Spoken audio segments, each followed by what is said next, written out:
berjejaringnya itu loh yang luas. Manfaat, makanya saya selalu katakan kalau kuliah jangan hanya kuliah tok gitu.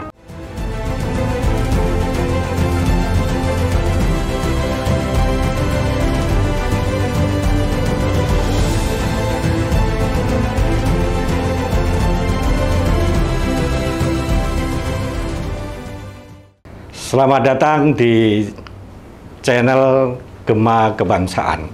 Bersama saya Joko Kanigoro. Kita kali ini kedatangan tamu anak muda.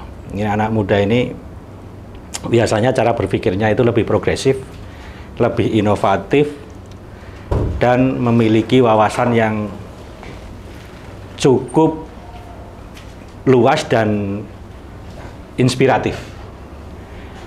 Nah, Mas, kita bicara soal pendidikan. Oke. Ini kan pendidikan ini kan diharapkan itu kan bisa memberikan jawaban bahwa kemiskinan di Indonesia dari data BPS ini kan kita ini kan 6,8%. 6,8% dengan asumsi tingkat pengeluaran itu 20.000, ya kan? Ya. Artinya dengan tingkat pengeluaran 20.000 per hari itu kita di Indonesia ada 6,8%. Nah, tapi di World Bank itu data bahwa tingkat pengeluaran 50.000, jika 50.000 per hari itu dikategorikan kelompok masyarakat miskin, maka ada 30% rakyat Indonesia ini kategori miskin. Ini Mah Muhyiddin ini, beliau ini adalah entrepreneur, tapi juga seorang akademisi dan pemerhati pendidikan di Indonesia, dan menjadi salah satu pengurus Wakil Sekjen Partai Gema Bangsa. Nah, Mas Muhyiddin, melihat ada perbedaan sebetulnya yang mau kita ambil itu untuk data standar kemiskinan itu, apakah dia itu yang 20.000 per hari maupun atau yang 50.000? Karena kan kalau 50.000 kan ada 30% gitu. Ya. Nah, ini data kemiskinan yang perlu kita cermati bahwa ternyata Indonesia mayoritas hampir 30% dengan tingkat penghasilan 50.000 per hari itu kita punya masyarakat miskin 30%. Ya. Kalau saya sih melihatnya justru kita mengacunya harusnya sudah ke yang World Bank. Kenapa? Karena semenjak 2015 kita sudah masuk ke namanya masyarakat ekonomi ASEAN. Nah, artinya kita bukan lagi masalah Indonesianya gitu loh. Ya. Jadi ASEAN. Jadi artinya kan kita ngukur tangga-tangga sebelah ini seperti apa? Pasti tangan sebelah juga kan mengukurnya dari yang standar World Bank juga kan. Gitu. Jadi kita lebih fokusnya ke situ gitu loh. Jadi memang ya kalau 20.000 per hari juga secara kasat mata aja udah nggak relevan. Itu mungkin ekstrim ya? Ekstrim ya. Tapi kalau standar kita kan memang ya ini agak aneh nih. Standar pencapaian hidup kita ini untuk menjadi angka dikategorikan angka kemiskinan kan terlalu rendah, ini 20.000. Sementara komponen-komponen dasar kita itu harga-harga itu standarnya Asia kan gitu.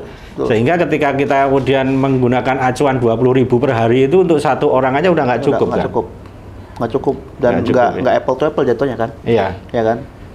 Makanya satu sih menurut saya yang paling signifikan itu contoh lah yang signifikan adalah masalah beras. Beras itu mau orang kaya, orang miskin harganya minimal sama. Jadi nggak ada perbedaan nih kalau orang miskin berasa harganya sekian gitu. Kan sekarang tinggal mau broken berapa kan gitu kan. Jadi kebetulan saya ada di usaha di bidang pangan kan. Jadi ya yang premium. Ya yang masyarakat yang menengah ke bawah pun ya kalau premium harga segitu gitu. Jadi tidak ada pengecualian. Jadi antara sebetulnya kalau kita acuannya kan karena tapi gini, justru kebutuhan beras ini kan sebetulnya konsumsi masyarakat seluruh Indonesia kan gitu, dan mayoritas yang mengkonsumsi beras banyak itu justru orang miskin. Makanya saya malah setuju kalau misalkan beras itu ada perbedaan setiap harga setiap wilayah gitu loh. Jadi tidak mengacu pada nasional. Jadi untuk wilayah misalkan Jawa Timur sekian gitu, untuk masyarakat yang bawahnya gitu. Jadi gitu. Jadi memang harus ada standar perbedaan. Ada standar perbedaan untuk karena itu kan yang dibutuhkan setiap hari kan. Ya. Nah, kan kalau misalnya nih beras ini, misalnya kita bicara soal beras ini.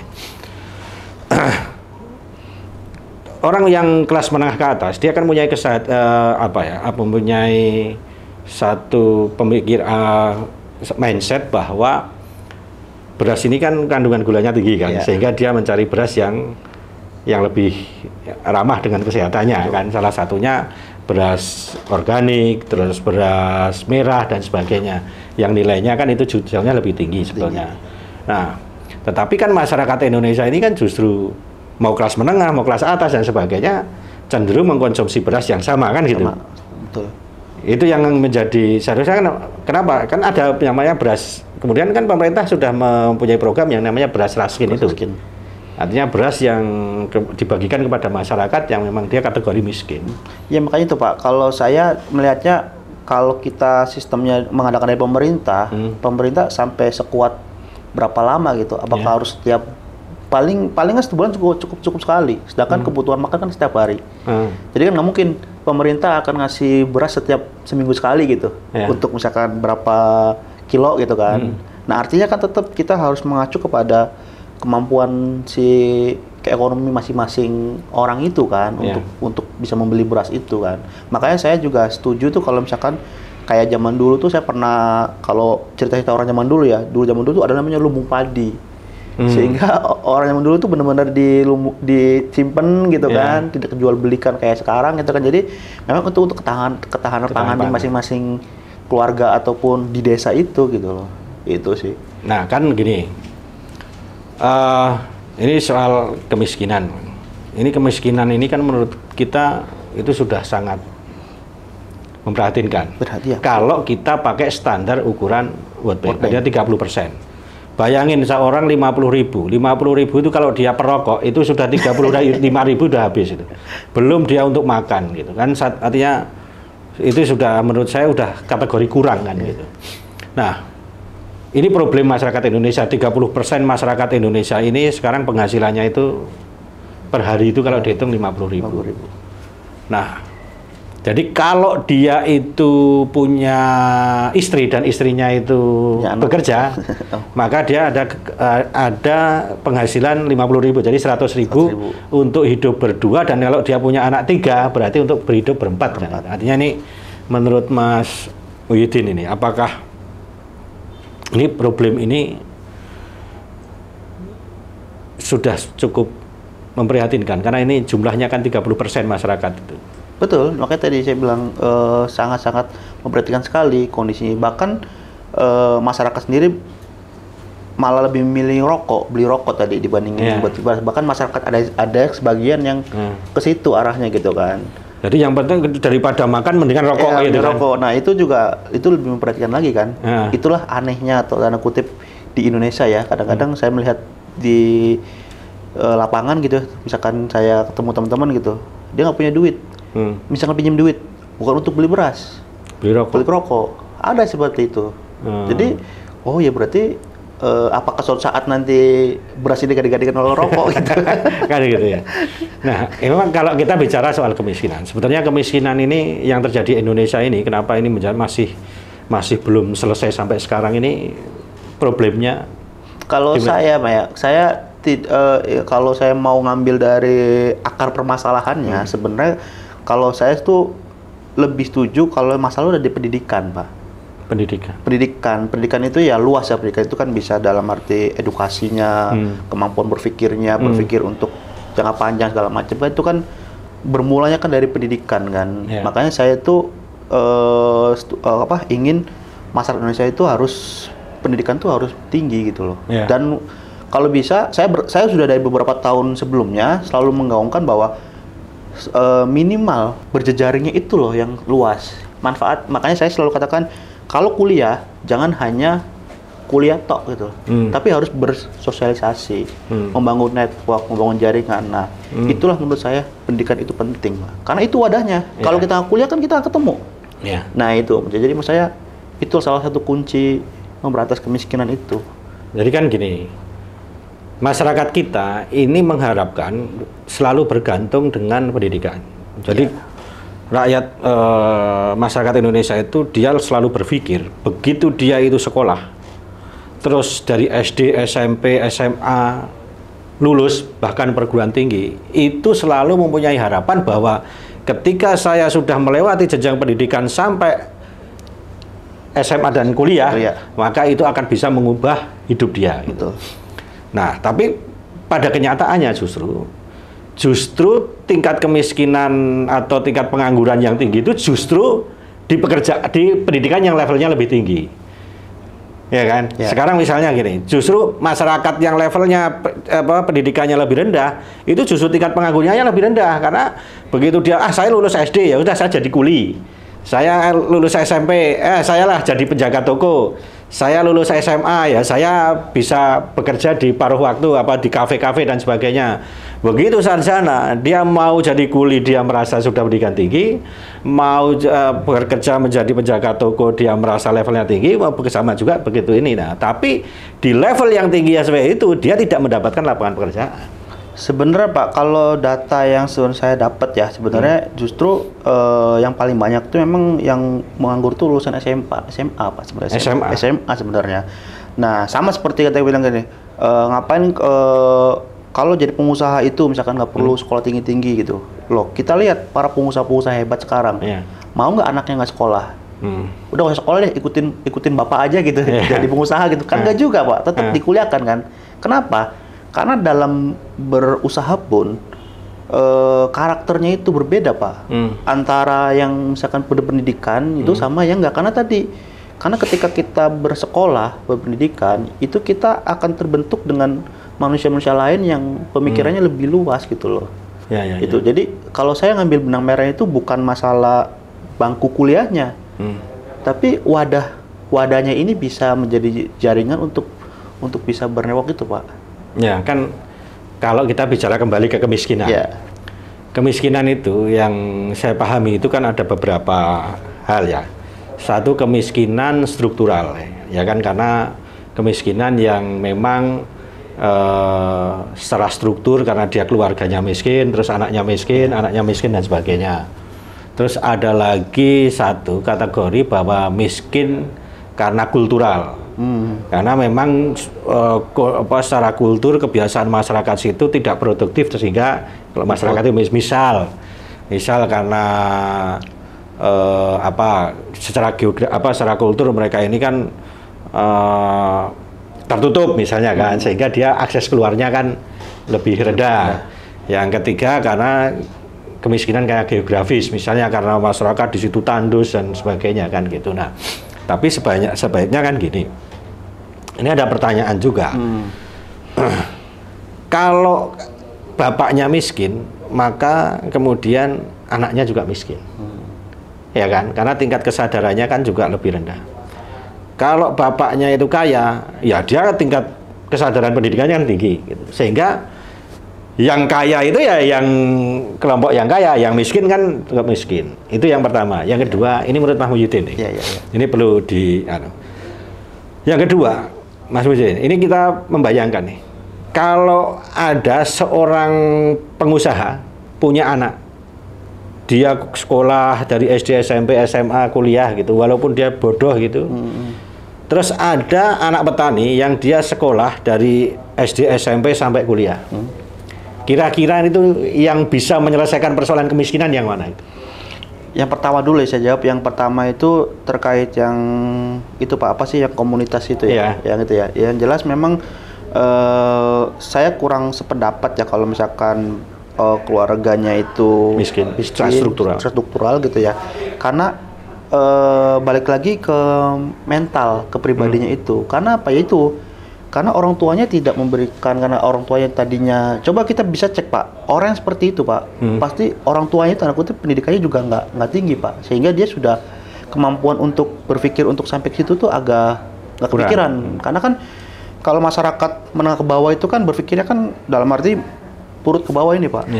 Dia udah yang penting hari ini bisa makan, selesai gitu kan. Nah, tapi kalau orang yang menengah ke atas, dia udah terlatih gimana caranya besok itu saya harus ngapain dan bisa dapat duit berapa, harus lebih baik lagi gitu kan. Nah, itu kan Tadi Pak, cikal bakalnya itu ya dari ada wadahnya itu.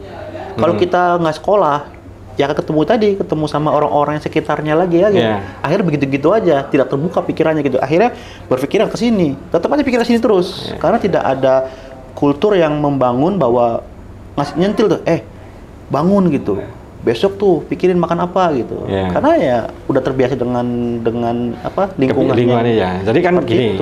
Jadi kenapa dia miskin?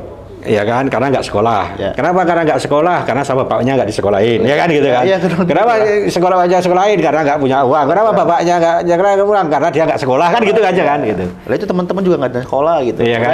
Udah ini bertani aja misalkan gitu, banyak kan gitu. Jadi memang mindset-nya itu udah terbentuk ke situ Pak. Nah itu memang harus dipecahin Pak. Harus dipecahin. Makanya minimal ya kalau misalkan beda loh, orang yang anaknya juga misalkan keluar gitu, sering ngumpul keluar macam itu pasti juga beda itu. Minimal itu. Ya saya setuju lah kalau kita mau harum ya ketemu sama orang-orang yang pabrik apa sih pengusaha parfum gitu kan, pabrik gitu kan. Kalau kita mau jadi penjahat ya kita kumpul sama orang-orang yang memang jadi kan kalau gitu. Jadi sebetulnya kan pendidikan ini kan tidak hanya sebatas dia soal ilmu pengetahuan. Betul, makanya saya katakan di awal Pak. Pendidikan itu bukan masalah kuliah atau di bangku kuliah itu, karena menurut para senior gitu ya, wakil rektor saya dulu ngasih tahu itu Pak, di organisasi itu hanya kuku hitam katanya, karena ilmu yang didapatkan. Tapi bersosialisasi bertemu teman-teman yang itulah yang harus dimanfaatkan untuk bisa berpikir. Jadi pendidikan itu lebih menjadi basic untuk basic cara berpikir, tapi juga membuka relasi jadi di situ ya. Disitulah kita bisa ngembangin diri dari kan, bisa bernetwork segala macem gitu kan. Ya kalau dia nggak sekolah Pak, udah di situ-situ aja. Temennya itu aja pasti gitu kan. Itu sih. Kalau saya dari kacamata itu, karena saya satu contohnya Pak. Contoh saya nih kenapa jangan saya deh, ada juga kaprodi saya. Kaprodi saya itu Pak, dari zamannya kecil SD, dia setiap kali sekolah itu, dia itu hanya jual singkong. Jual singkong kan. Tapi dia pinter Pak, ternyata Pak. Pinter. Dan dia itu, duit jajan itu buat beli koran, buat beli komik. Nggak dijajanin. Dia bisa belajar. Dijajanin Pak. Sampai dia SD, SMP, sampai masuk ke STAN, sampai beasiswa di Amerika S2, S3. Itu free Pak, dan sekarang bisa ngangkat rumahnya gede banget gitu loh. Artinya apa? Dari itu, disitulah kalau dia itu mungkin nggak sekolah, hanya jajan dipakai untuk jajan gitu kan, nggak untuk nabung segala macamnya, dia nggak akan bisa beranjak dari kemiskinan yang dialami dari kecil itu loh. Saya pribadi pun sama. Saya sampai hari ini kalau saya berpikir sekarang Pak, aduh saya kok bisa jadi dosen sekarang. Padahal dulu buat sampai SMA aja nggak kepikiran. Oh gitu. Saya pribadi sendiri gitu loh. Saya SMA sambil jaga toko. Buat bisa sekolah nih, pagi saya sekolah, malam itu jaga toko Pak. Jadi kalau lagi belajar kerjain PR itu, Mas Muhyiddin, maaf ya ganggu ya, saya mau beli ini gitu. Itu saya ngalamin Pak. Terus saya lanjut itu S1, lanjut lagi saya harus S1 sambil kerja sambil kuliah gitu kan. Apakah saya pinter? Enggak juga Pak. Tadi ya karena banyak teman, terus jaringannya lebih luas. Terus kita coba diskusi segala macam. Ada yang kita bisnis usaha ini yuk, buat cari jajan yuk, bikin sepatu segala macam gitu. Terbentuk. Terus S2 pun sama gitu, nggak kepikiran. Sekarang gini Pak Sonton ini, saya itu kan dulu waktu SMA kan ngambil SMK, ngambil akuntansi. Nah, tapi saya itu Pak, dalam tanda kutip tidak terlalu paham terkait akuntansi, karena saya dari kampung ke Jakarta gitu kan, sekolah sambil kerja, tidak kepikiran untuk ngitung-ngitung angka segala macam gitu, karena banyak sekolah gitu kan, jadi nggak ngerti Pak. Tapi begitu tapi saya punya teman-teman itu ngumpul gitu loh, terus S1, S2 gitu kan. Nah pas sekarang saya jadi dosen, teman saya itu kaget. Oh lu kan dulu waktu SMK kan lu nggak ngerti akuntansi, lu dosen akuntansi gitu. Nah itu kan artinya kan apa? Bukan masalah bangku kuliahnya Pak, tapi gimana kita ada wadah yang kita dapat terus kita manfaatkan gitu loh. Kita berjejaring segala macam. Gitu. Tapi kira-kira Mas Muhyiddin, sistem pendidikan kita itu dengan perkembangan teknologi kita sekarang ini, dalam konteks zaman sekarang, ini masih relevan nggak? Nah, ini menarik Pak kalau masalah sistem pendidikannya. Ini makanya kenapa saya udah bilang kan bangku kuliah itu hanya ilmunya seujung kuku hitam. Karena memang sistem pendidikan kita itu belum bagus Pak. Harus kita akuin itu. Ya kan? Kenapa belum bagus? Contoh dari mulai SD. Usia berapa tuh SD itu? 10 tahun ke bawah lah ya. Ya, 12 tahun ke bawah lah ya Pak ya. Kita udah berapa mata pelajaran Pak? Sesanggup apa kita itu menerima segitu banyak materi satu hari full gitu kan? Itu contohnya lagi. Terus SMA gitu kan, SMP, SMA itu kan, satu hari itu berapa mata pelajaran yang kita sebenarnya nggak suka gitu loh. Oh saya ini sebenarnya nggak suka musik, tapi saya harus dipaksa ada pelajaran musik, ataupun saya nggak suka bahasa Indonesia atau bahasa apa sih matematika itu, ataupun nggak suka IPA atau IPS gitu, tapi kita dipaksa untuk gini. Makanya kan kalau kita sedikit aja benchmark lah, kayak contoh di Filipina gitu kan, dia sudah itu tuh fokusin gitu loh. Anak ini aman bakatnya nih, dari SD tuh udah ketahuan ya arahnya kemana. Oh arahnya dia nih musik, ya udah dia kejar terus gitu loh. Jadi karena otak kita terbatas Pak. Nah menurut saya itulah yang belum dirasakan di Indonesia gitu kan. Nah itu makanya sistem pendidikan itu yang memang harus diperbaiki. Ya kan kalau pendidikan ini kan sebetulnya kan orang semua sekolah ini kan pasti pada akhirnya berpikirnya itu bahwa dia akan bisa mendapatkan pekerjaan. Baik pekerjaan yang diterima orang lain maupun pekerjaan yang diciptakan sendiri kan. Artinya orang ini kan selalu memikir itu. Nah, sementara di dunia usaha, di dunia pekerjaan ini kan perkembangannya sudah makin maju. Sekarang orang khawatir bahwa ke depan ini dengan teknologi AI ini akan menggeser tenaga kerja, salah satunya robot. Kan gitu. Betul. Yang kedua, ketika dengan AI ini maka profesi yang dia butuhkan hard skill itu atau yang hard skill ini sudah di cover oleh AI gitu kan, sehingga kayak misalnya arsitek, kayak kreatif konten dan sebagainya ini kan kita nggak boleh kayak misalnya editing video sekarang udah semakin aplikasinya semakin canggih gitu kan. Nah ini kan juga menurut saya, apakah menurut Mas Muhyiddin ini kalau pendidikan kita ini seperti ini khususnya yang hard skill ya, ini apakah masih bisa ke depan itu masih relevan? Nah tapi sebelum tadi Pak, sebelum ke situ, saya mau sampaikan juga bahwa sistem pendidikan tadi kenapa saya masih lemah banget. Contoh yang paling signifikan adalah terkait kesempatan untuk sekolah sendiri, yaitu beasiswa. Bayangkan Pak, beasiswa itu kalau kita lihat syaratnya itu banyak.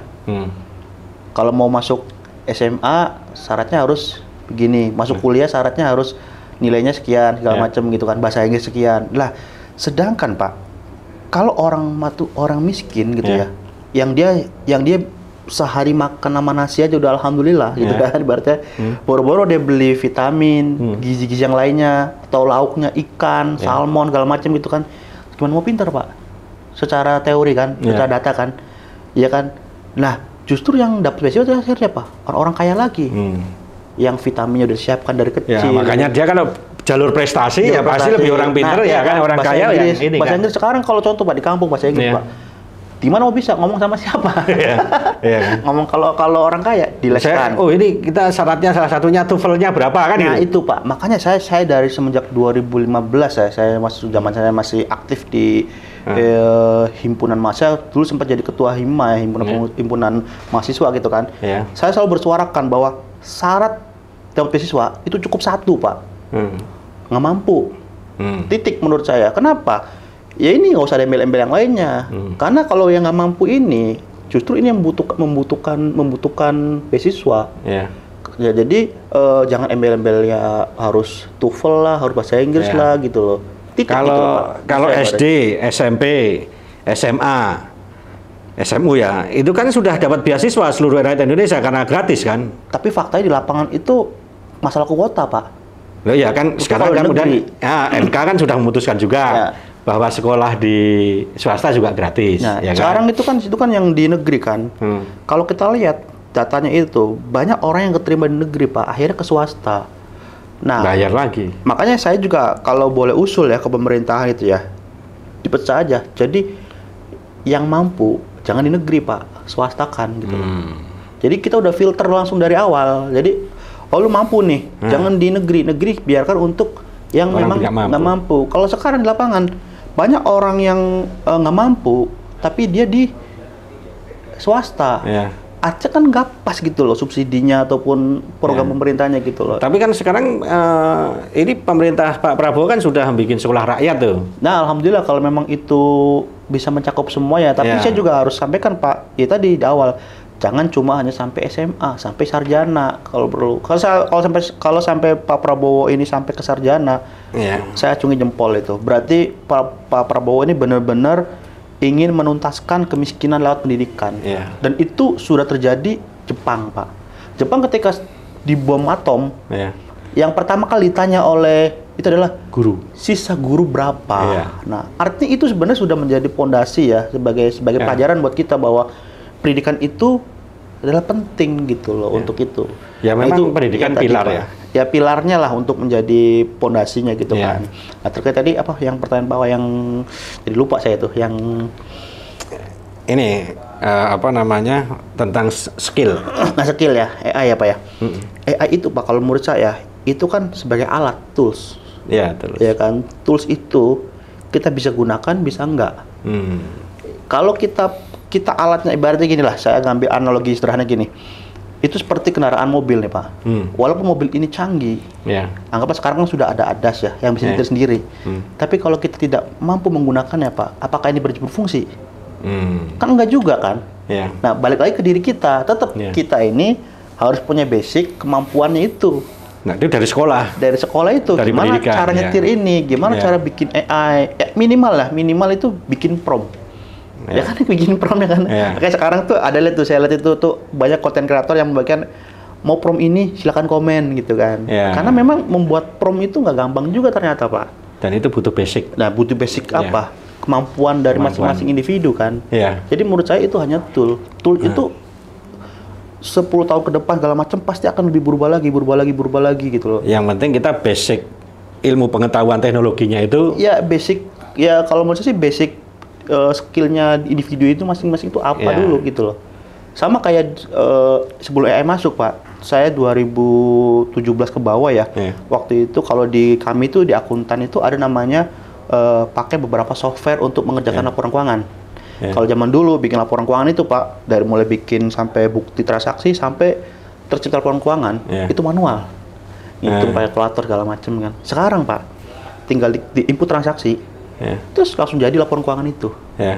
Nah, waktu itu di berbagai seminar disampaikan bahwa apakah jurusan akuntansi ini akan hilang ketika adanya program software aplikasi gitu kan. Ya kayak ada beberapa software lah akuntansi gitu kan. Nah, saya langsung menolak Pak.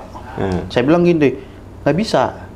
Karena software itu hanya input jadikan ini. Tapi kan gimana cara kita bisa nginput? Kalau kita nggak punya basic akuntan gitu loh. Benar. Jadi saya optimis, saya bilang gitu kan, jurusan akuntansi akan tetap ada gitu. Terbukti sampai hari ini masih menjadi jurusan salah satu favorit. Akuntansi. Nah, terus gini. Kan orang banyak sekarang ini kan banyak informasi nih bahwa nanti lapangan pekerjaan akan semakin menyempit karena digantikan oleh teknologi. Dan beberapa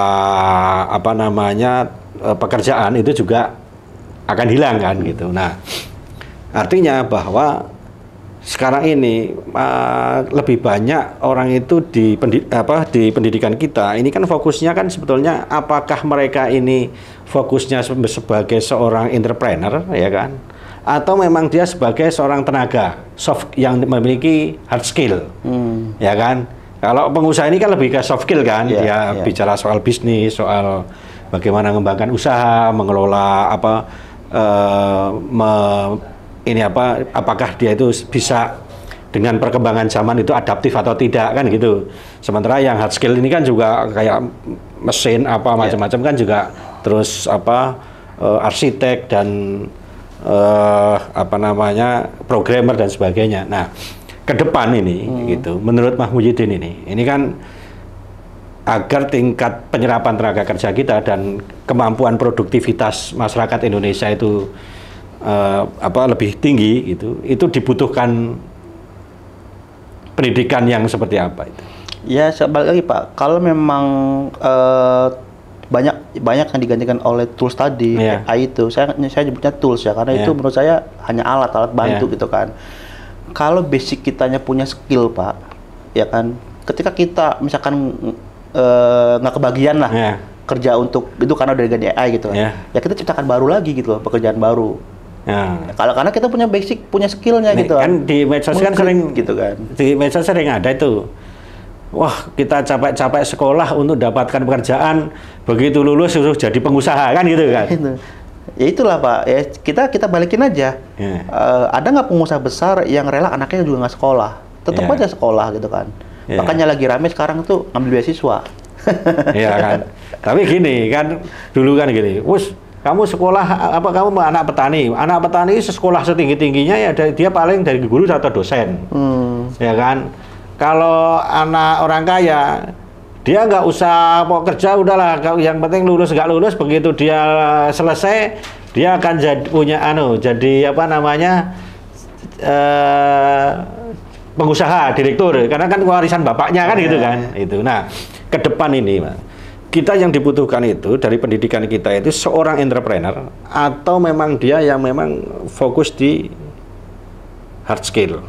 Sekarang itu Pak, banyak kampus-kampus juga sekarang sudah arahnya ke entrepreneur Pak. Entrepreneur. Banyak kampus-kampus yang di tempat saya mengajar aja, udah tagline itu udah entrepreneur. Karena arahnya memang dijadikan untuk jadi wirausaha, bukan lagi untuk jadi misalkan pendidik atau apapun gitu. Memang banyak kampus-kampus, ya mungkin saya nggak mau sebutin lah, banyak kampus-kampus swasta di Jakarta juga banyak yang tagline-nya itu sudah entrepreneur gitu, karena mereka tahu bahwa kita ini jangan lagi menjadi pekerja, kita harus menciptakan lapangan pekerjaan, ya kan? Itu juga butuh pendidikan, bukan berarti itu kan bukti bahwa pengen jadi pengusaha pun tetap harus sekolah loh gitu kan, kalau lebih kayak gitu kan. Itu Pak yang tadi, Bapak yang tadi nyinggung guru sama dosen gitu ya. Itulah kenapa juga saya miris ya, karena saya terlibat di dalam masuk ke lingkaran pengajar ya, jadi kayak tidak dihargai dari sisi haknya gitu loh. Bayangkan Pak, seorang dosen menciptakan orang bekerja lah, contoh lah misalkan di BUMN gitu, gajinya berapa Pak? Di atas 2 digit lah, di atas 10 juta segala macam kan. Tapi yang ngasih dia ilmu, yang ngasih dia materi segala macam, gaji mesti di bawah itu. Nah ini kan nggak relevan dan nggak adil gitu loh. Ya tapi kan kayak ini kan kayak galah ya, kan soal kemampuan ya. Maksudnya kan pendidikan itu kan menjadi galah kan. Soal penghasilan itu kan soal kemampuan setelah itu. Tapi ada, karena efeknya ada Pak nanti Pak. Ketika dosen aja misalkan gitu, secara penghasilan murninya itu dari hasil ngajar, dia ngajar doang, dia akhirnya kan belum mencukupi kebutuhan dasarnya kan, keluarga segala macam kan. Akhirnya apa Pak? Dia kita tuh bahasa kita tuh ngasong. Ngasong itu sambil jualan buku, sambil jualan apapun, bahkan kalau yang banyak dosen yang nakal juga jualan nilai, ya kan. Itu kalau misalkan dia saking ekstrimnya itu, beda Pak kalau kita coba tetangga sebelah gitu. Kalau Malaysia aja gitu kan, dia tuh gaji bener-bener sangat diperhatikan Pak.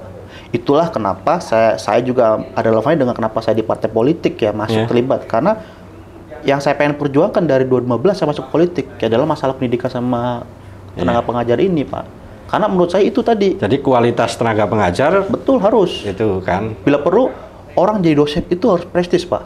Susah gitu ibaratnya gitu. Karena apa?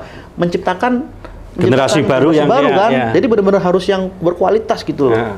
Ini kan yang penting kita jualan nilai yang beli jadi dosen ya kan. Saya bilang, jadi orang jadi dosen itu benar-benar sudah melewati banyak proses. Bila perlu harus ada pengalaman misalkan gitu kan. Jadi ya memang nggak apa-apa sulit jadi dosen, nggak apa-apa, tapi harus dihargai dengan imbalan yang benar-benar fantastis. Dan dia itu sudah nggak mikirin lagi side job gitu, dia benar-benar fokus mengajar karena dia sudah terpenuhi. Kan orang kalau sudah terpenuhi ini Pak, ini kan udah nggak bakal mikirin lagi yang penting itu kan otaknya ini kan pintar terisi kan. perutnya terisi. Kalau perut terisi, otak terisi, kantongnya kan terisi kan, gitu kan. Dia kan udah nggak mikirin apa-apa lagi kan. Dia akan fokus gimana caranya saya sudah digaji segini besar, saya harus menciptakan generasi yang berkualitas kayak gitu kan. Nah, itulah yang memang semoga, makanya saya kemarin seneng tuh ketika beberapa bulan Pak Prabowo naikin gaji hakim sama guru juga kan, sebelumnya kan guru juga tuh kan. Nah, itu saya apresiasi sekali itu sama Pak Prabowo. Karena itu yang memang harusnya memang walaupun masih jauh ya kalau kita bandingkan dengan tetangga sebelah ya. Tapi minimal kan sudah ada peningkatan. Sekarang kan Pak Prabowo kan punya dua program. Satu program apa namanya sekolah rakyat itu bagi masyarakat yang miskin ya kan. Dan di situ ada asrama dan sebagainya, karena kan orang sekolah itu kan ya gizinya harus bagus dan sebagainya, tidak hanya orang datang kan, dia lapar suruh sekolah ya nggak bisa mikir kan gitu. Nah itu sekolah rakyat. Terus yang kedua namanya sekolah Garuda. Sekolah Garuda itu memang difokuskan itu untuk sendah teknologi, sendah teknologi. Jadi sekolah Garuda 1 itu memang sekolah asrama yang dia itu disiapkan asrama, jadi disiapkan kayak model asrama yang memang dia fokus di sains dan teknologi. Nah, terus yang kedua itu yang Garuda, sekolah Garuda apa itu biasa ya gitu, dia sekolah ini untuk para siswa yang unggulan. Nah, itu dimasukkan di situ. Nah, ini menurut saya kan perkembangan pendidikan sekarang kan sudah mulai untuk mengimbangi kebutuhan entrepreneur kita kan gitu. Kemarin ada viral Pak, saya lihat di media sosial itu viral lulusan dari Australia, dia lebih milih kerja di sana jadi pemetik buah atau apa gitu. Karena gajinya lebih tinggi. Dan sedangkan harusnya kan itu lebih menjanjikan kan harusnya kan. Karena saking rendahnya gitu loh. Jadi memang di sini kan mau lulusan apapun gitu kan. Karena memang tingkat perekonomian kita itu masih rendah sehingga mau dia lulusan manapun ya standar gajinya seperti itu kan. Ya pada prinsipnya Pak, percayalah kalau saya sih kepada teman-teman gitu ya.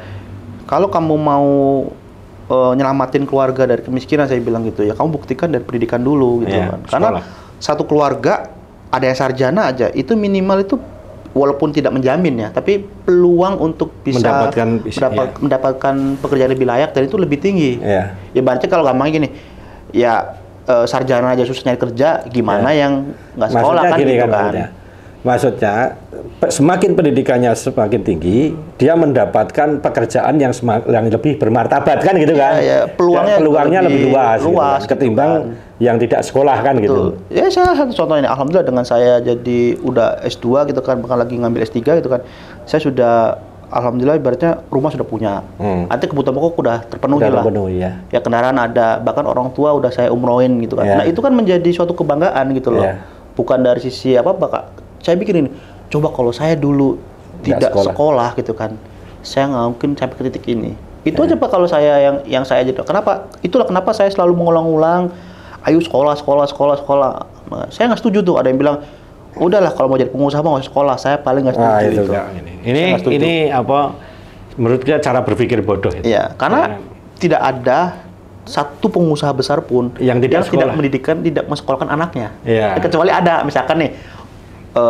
Bob Sadino misalkan itu anaknya nggak sekolah nih, udah kayak dia aja, oke lah kita bisa. Tapi kan dia kan nggak sekolah formal, tapi kan dia homeschooling kan sama saja kan. Artinya pendidikan dan itu anaknya juga sekolahin semua Pak. Berarti dia kan berpikir bahwa sekolah itu penting sebenarnya. Oke teman-teman, kita sudah berbincang dengan Mas Mujidin. Beliau adalah akademisi dan entrepreneur muda gitu. Jadi pendidikan itu menjadi sangat penting, dia menjadi pilar kehidupan.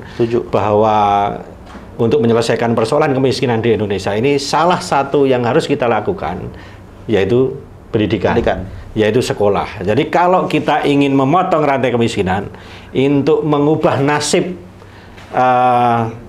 hidup kita, salah satunya adalah sekolah. Oke, kita akan bertemu kembali dengan Mas Mujidin untuk membahas soal pendidikan nanti. Kita cukupkan sekian bersama saya Jowo Kanigoro dalam obrolan Gema Kebangsaan. Salam take off.